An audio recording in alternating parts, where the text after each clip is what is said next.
Oke. Sebelumnya, Assalamualaikum warahmatullahi wabarakatuh. Salam dan bahagia. Perkenalkan nama anggota kelompok kami yang pertama, Andi Saputra dengan NIM 20 206045. Yang kedua, Alvin Amirullah dengan NIM 20 206058. Dan saya sendiri, Artifan Firmansyah dengan NIM 20 206060. Oke. Di sini kita akan mempresentasikan hasil diskusi kelompok kami yang berjudul pemeliharaan run to failure. Oke, kita lanjut ke materi. Nah, pengertian apa yang dimaksud dengan pemeliharaan run to failure? Itu adalah perawatan yang didasarkan pada pertimbangan untuk menjadikan komponen hingga rusak karena pilihan lain tidak memungkinkan atau tidak menguntungkan dari segi ekonomi. Oke. Run to failure tergolong sebagai perawatan pencegah karena faktor ketidaksengajaan yang bisa saja terjadi dalam beberapa peralatan. Run to failure maintenance disebut juga sebagai non-schedule atau maintenance karena dilakukan jika tidak ada tindakan pencegahan yang efektif dan efisien yang dapat dilakukan. Jika dilakukan tindakan pencegahan terlalu mahal atau dampak kegagalan tidak terlalu esensial, tidak terlalu berpengaruh. Metode run to failure sangat penting karena harus mempunyai banyak stok suku cadang. Staf yang diperlukan juga cukup banyak karena harus menjaga kesediaan peralatan. Oke, ini contoh pemeliharaan run to failure. Oke, contoh umum dari pemeliharaan run to failure adalah rencana pemeliharaan pada bola lampu. Bola lampu dibiarkan menyala sampai mati. Nah, di saat seperti itu, kita sudah melakukan rencana untuk perbaikannya. Jadi tidak memungkinkan jika kita memperbaiki bola lampu tersebut yang sudah mati, mungkin masih bisa tetap akan lebih baiknya jika diganti dengan bola lampu yang baru dan diganti pada saat waktu yang tepat. Oke, di sini terdapat dua jenis perawatan yang dilakukan. Yang pertama, emergency maintenance. Nah, itu adalah perlakuan secepat mungkin untuk membawa mesin atau fasilitas rusak pada kondisi yang aman dan efisien secara operasional. Yang kedua, breakdown maintenance merupakan atau langkah setelah terjadinya suatu kegagalan yang dianggap melebihi ketentuan yang telah dibuat dalam bentuk metode perbaikan. Suku cadang, bahan, tenaga kerja, dan peralatan. Nah, untuk kerugian dari pemeliharaan run to failure, biaya yang pertama, biaya yang dibutuhkan dalam pemeliharaan sangat mahal karena jika ada mesin yang rusak harus diganti baru. Yang kedua, ketika menggunakan jenis pemeliharaan ini, terjadinya kegagalan dalam suatu komponen dapat menyebabkan kegagalan dalam komponen lain dalam suatu peralatan yang sama, yang mengarah pada ketersediaan produk rendah.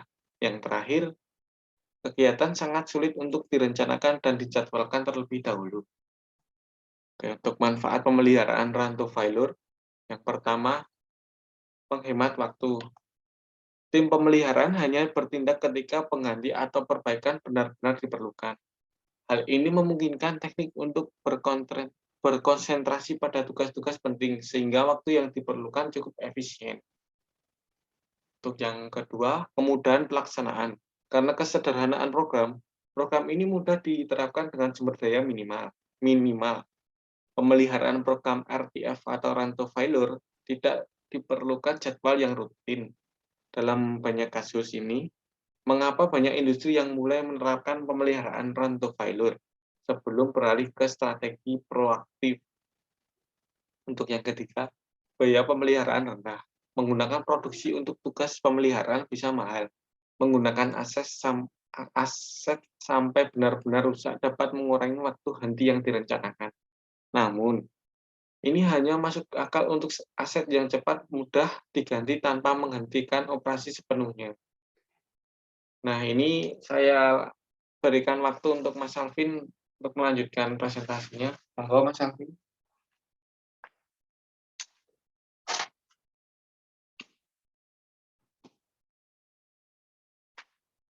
Oke, terima kasih kepada Mas Ardifani.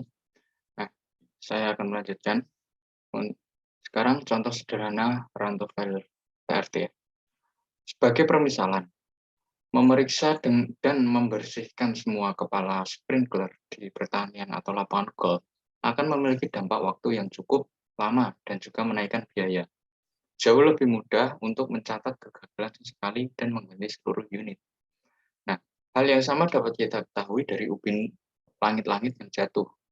Ubin yang jatuh dan mengalami kerusakan ataupun sebagainya hanya dapat diganti karena tidak sangat efisien jika untuk memperbaikinya.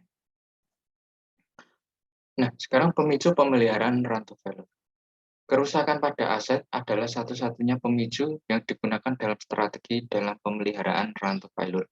Jika aset tidak berfungsi, maka diperlukan pemeliharaan. Aplikasi yang sesuai untuk pemeliharaan run to failure. Pemeliharaan run to failure masuk akal bila total biaya perbaikan dan peralatan setelah kerusakan kurang dari biaya melakukan jenis perawatan lain pada peralatan sebelumnya. Misalnya, katakanlah saya memiliki mesin yang di mana mesin tersebut digunakan dalam proses produksi yang berkelanjutan. Mematikannya untuk melakukan pemeliharaan bulanan akan menghentikan produksi dan menciptakan gangguan yang sama seperti jika saya membiarkannya rusak, yang mungkin terjadi dalam 1 kali setahun. Pemeliharaan run to failure membutuhkan pemahaman tentang bagaimana mesin dapat rusak dan apa konsekuensi dari kerusakan tersebut. Bagaimana menerapkan pemeliharaan run to failure? Pemeliharaan run to failure dapat diimplementasikan menggunakan banyak metode pemeliharaan. Strategi ini dapat dikelola secara memadai dari memori. Alat lain juga dapat digunakan seperti sistem berbasis kertas, spreadsheet, CMMS, dan sistem IAM. Jadi pemeliharaan menggunakan alat tersebut yaitu untuk menjadwalkan alat tersebut akan diganti kapan, baik 1 tahun maupun beberapa tahun lagi, dan juga kita dapat menjadwalkan aset apa saja yang dibutuhkan supaya ketersediaan suku cadang dapat diminimalisir dengan waktu pada kerusakan alat.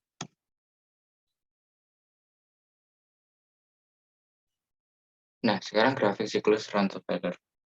Nah, kesimpulan dari grafik ini yaitu disebut sebagai pemeliharaan krisis karena status peralatan tidak diketahui dan perusahaan menghadapi waktu henti yang tidak terduga saat terjadi kerusakan. Jadi, jika perusahaan mengalami kerusakan dalam mesin produksinya, maka waktu yang dibutuhkan untuk beroperasi lagi membutuhkan waktu yang lama.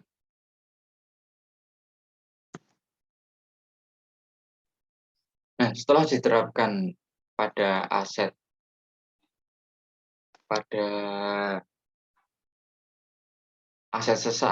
aset yang sesuai, nah dengan perencanaan yang baik dan struktur, maka terjadinya kegagalan dapat terhindarkan dan juga akan menghemat waktu, menghemat uang, dan berkontribusi pada peningkatan produktivitas. Nah, diagram alur kerja pemeliharaan run to failure. Nah,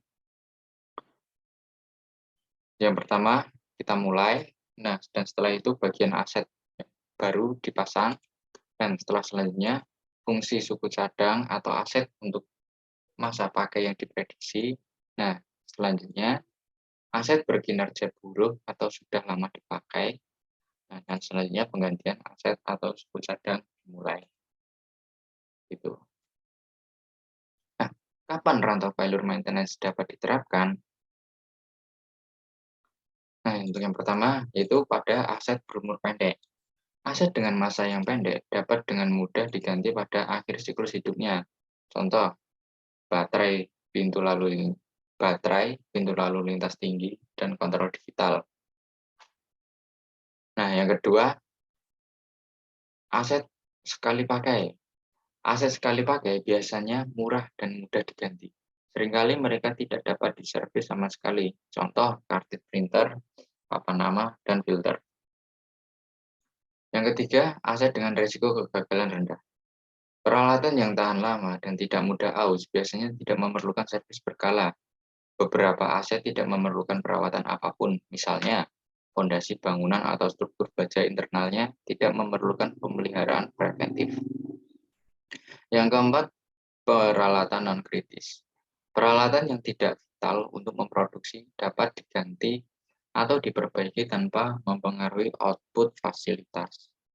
Nah, sekian, terima kasih.